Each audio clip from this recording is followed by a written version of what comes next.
Mukunda jewellers మొట్టమొదటి factory outlet ఇప్పుడు కూకట్పల్లి, కొత్తపేట్, సోమాజిగూడ మరియు ఖమ్మంలో.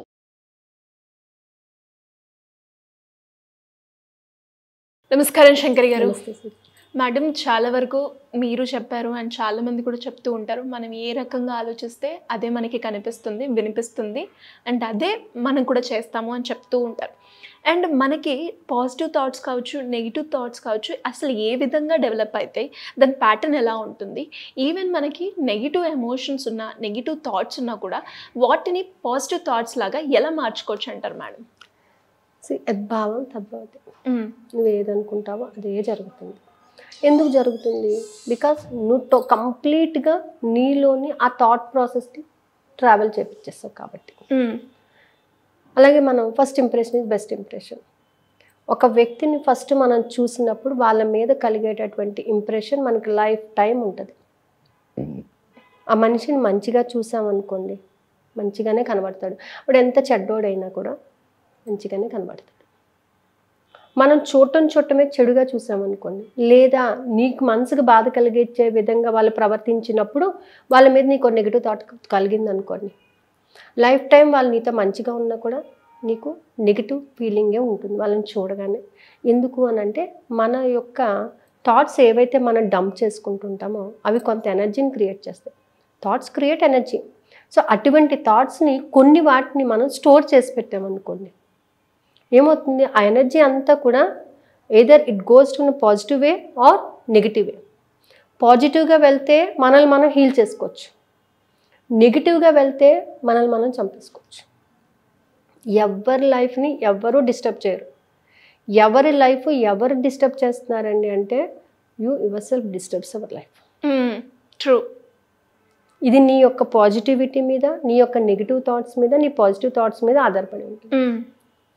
నాకు హెల్త్ అస్సలు బాగాలేదండి, హెల్త్ అస్సలు బాగాలేదు నువ్వు కనిపించిన వాళ్ళందరికీ హెల్త్ బాగాలేదని నువ్వు చెప్పావా అనుకోండి, ఖచ్చితంగా ఏమవుతుంది? హెల్త్ బాగోకుండానే ఉంటుంది. అవును. లేదండి నేను చాలా బాగున్నానండి, చాలా హ్యాపీగా ఉన్నాను, ఒక ట్యాబ్లెట్ వేసుకుంటే తగ్గిపోయింది, అది పెద్ద విషయం ఏమీ కాదు అని మనం అనుకున్నప్పుడు నిజంగా అది ఎంత పెద్ద రోగం అయినా సరే తగ్గిపోతుంది. చిన్న ట్యాబ్లెట్తో తగ్గిపోతుంది. అంటే ఎవరు హీల్ చేస్తున్నారు ఇక్కడ? Self healing. నీ యొక్క థాట్స్ నిన్ను హీల్ చేస్తున్నాయి అక్కడ. నీ థాట్స్ నువ్వు ఏ విధంగా అయితే నువ్వు దాన్ని డిజైన్ చేస్తున్నావో అదే విధంగా నీ లైఫ్ నువ్వు డిజైన్ చేసుకోగలుగుతున్నావు. అందుకే మన జీవితం మన చేతిలో ఉంది కానీ వేరే వాళ్ళ చేతిలో లేదు. మన హ్యాపీనెస్ మనలోనే ఉంది తప్ప వేరే వాళ్ళ దగ్గర లేదు. మన హ్యాపీనెస్ని మనం పొందాలి అని అంటే, మన లైఫ్ని మనం డిజైన్ చేసుకోవాలంటే మనం ఎప్పుడూ కూడా పాజిటివ్ జోన్లోనే ఉండాలి.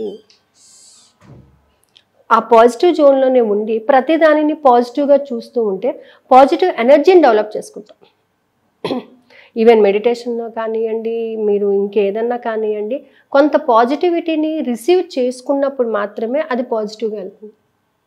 ఇప్పుడు కొంతమంది ఎన్ని మనం చాంటింగ్స్ చెప్పినా దీనికన్నా బెస్ట్ ఏముంది, దీనికన్నా బెస్ట్ ఏముంది, ఏది తొందర పని చేస్తుంది, ఇది చేస్తే నాకు తొందరగా వర్కౌట్ అయిపోతుంది, దీనికన్నా నా లైఫ్ సెటిల్ అయిపోవడానికి ఇంకేమన్నా కొత్తది ఉందా అంటే నువ్వు ఆ మంత్రాన్ని కానీ ఆ ఎఫర్మేషన్ కానీ నువ్వు పాజిటివ్గా రిసీవ్ చేసుకోలేకపోతావు. ఎప్పుడైతే దానిని ఉపయోగించి దానిలో పాజిటివ్ ఎనర్జీని గ్రహిస్తారు, అసలు మనం వాడినప్పుడు దాంట్లో వచ్చేటటువంటి స్వీట్నెస్ని మనం టేస్ట్ చేయగలిగినప్పుడు అది మనకు తెలుస్తుంది. ఇప్పుడు భగవద్గీత ఉందండి, భగవద్గీత అందరింట్లోనే ఉంటుంది. అవును. కానీ దాంట్లో ఏముందనేది ఎవరికి తెలియదు.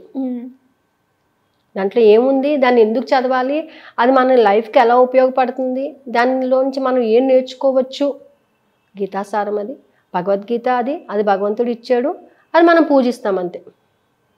దాంట్లో ఉన్న మంచిని నువ్వు తీసుకుంటున్నావా?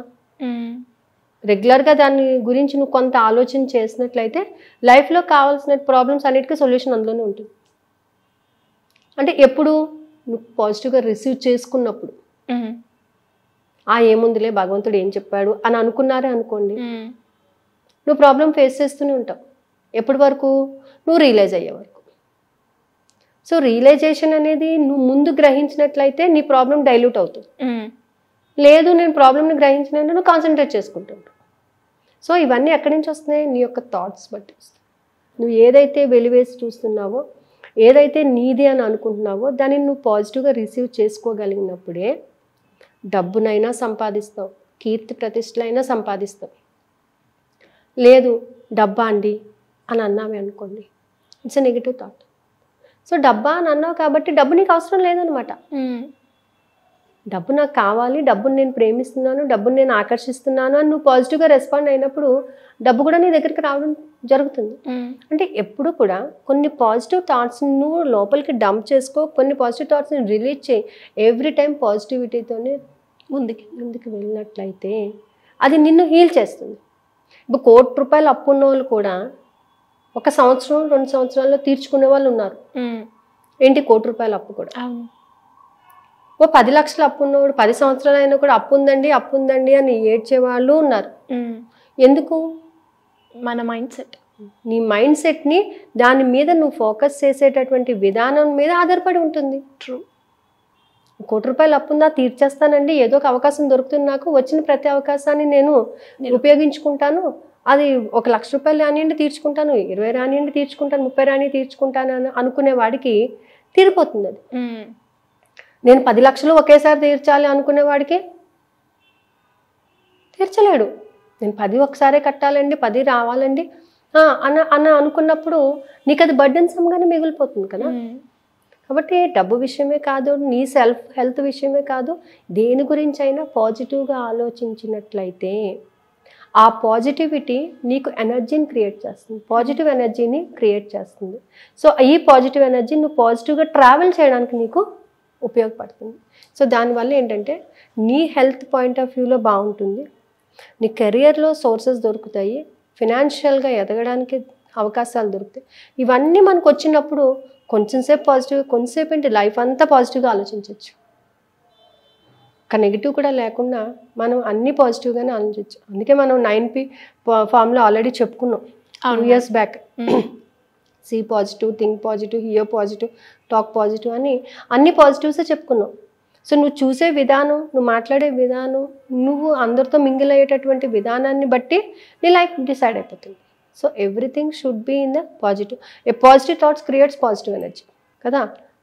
చీమ కుట్టినప్పుడు నువ్వు బాధపడిన ఫీలింగ్ కూడా నువ్వు పాము కరిచిన విధానంలో చెప్తూ ఉంటారు కొంతమంది. ఎందుకంటే వాళ్ళల్లో ఎప్పుడు కూడా ఆ నెగిటివ్ థాట్ ఉంటుంది కాబట్టి. సో ఎవ్రీ టైం పాజిటివ్ థాట్స్ని క్రియేట్ చేసుకోగలిగితే, సో అది మనం ఏ టైం అయినా కానీ పాజిటివ్గా ఆలోచించడం అనేది నేర్చుకోవాలి. సో మరి అది బ్రహ్మముహూర్త సమయంలో మన పాజిటివ్ థాట్స్ని జనరేట్ చేసుకోవడానికి కావచ్చు, లేదు అంటే ప్రతి మూమెంట్లో కూడా నెగిటివ్ సందర్భాల్లో కూడా పాజిటివ్గా ఆలోచించడానికి ఉపయోగపడుతుంది అంటారా మేడం? ఎస్పెషల్లీ మన క్లాస్లో ఏంటంటే బ్రహ్మముహూర్తంలో చెప్పే ప్రతి అఫర్మేషన్ కూడా పాజిటివ్ ఎనర్జీని ఇస్తుంది. అంటే వాళ్ళు ప్రతిసారి కూడా దాన్ని పాజిటివ్గా రిసీవ్ విత్ గ్రాటిట్యూడ్, కృతజ్ఞతా భావంతో. నువ్వు ఎప్పుడైతే ఎవరినైనా నమ్ముతున్నావో కృతజ్ఞతతో నమ్మినప్పుడు ఖచ్చితంగా వర్క్ జరుగుతుంది. సో ప్రతిదాన్ని కూడా కృతజ్ఞతతో ఎఫర్మేషన్ చేసినప్పుడు పాజిటివ్ ఎనర్జీ ఆటోమేటిక్గా వస్తుంది. So this time I want to change a little bit. ఏంటంటే ఎవ్రీ సండే ఒక వర్క్షాప్, అంటే ఏ చక్రం మీద అయితే వర్క్ చేస్తున్నారో ఆ చక్ర గురించి మీ యొక్క ఫీలింగ్స్ని, థాట్స్ని, మీలో ఉన్నటువంటి నెగిటివ్స్ని ఎలా రిమూవ్ చేసుకోవాలని ఒక చిన్న వర్క్షాప్స్, అంటే 7 weeks 7 వర్క్షాప్స్ అనేవి జరుగుతూ ఉంటాయి. అలాగే మనం టెక్నిక్స్ కోసం కూడా వర్క్షాప్స్ కండక్ట్ చేస్తున్నాం 23rd నుంచి. సో ఈ మార్నింగ్ క్లాస్కి వచ్చే వాళ్ళకి ఎవ్రీ సండే ఉంటుంది.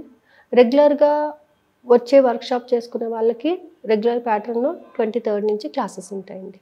సో ఇది ఎవరికైనా ఇంట్రెస్ట్ ఉంటే కింద స్క్రోల్ అవుతుందమ్మని కాంటాక్ట్ చేస్తే they will give the information. Thank you madam, thank you so much.